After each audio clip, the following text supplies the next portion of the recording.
Mais j'ai des trucs pour vous autres, par exemple, pour ceux qui les ont achetés, là. OK? Parce que c'est correct aussi de les acheter, là. Tout est bon. Il faut juste mettre les trucs en place.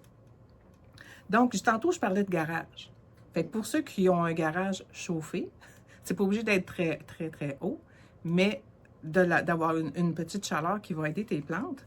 Mais aussi, si tu as proche de la maison, si à un moment donné, tu vois que ça va être froid cette nuit, tu peux approcher tes plantes sur le bord du solage.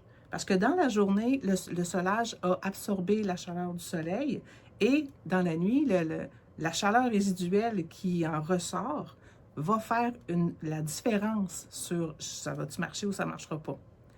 Alors, il y a ça que vous pouvez faire. Puis, vous pouvez le combiner aussi avec la couverture. Ça, vous avez déjà dû entendre ça de vos grands-mères. Va abrier tes plantes. Oui. Là, je vous conseille de mettre une couverture pas trop lourde, bien sûr, là, mais que vos plantes, que vous ne briserez pas vos plantes en la mettant, mais juste avoir ce couvert-là sur la plante.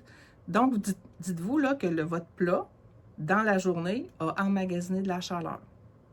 Et la terre, le soir, la chaleur résiduelle ressort. Donc, juste mettre cette couverture-là peut aussi l'aider à passer au travers. Est-ce que ça prend une couverture spéciale? Pas du tout. Un drap de la maison, sans problème. OK. Ouais. À la limite, est-ce qu'un sac de plastique fait la job? Un sac de plastique, c'est que le fait que ce soit le plastique, le froid passe plus vite. Donc, c'est comme si tu me disais, je le mets dans ma serre, mais je ne chauffe pas ma serre. OK. Fait que ça peut, mais moi, je trouve pas ça idéal. Moi, personnellement, je trouve pas ça idéal. Ouais, parce que c'est aussi froid, là.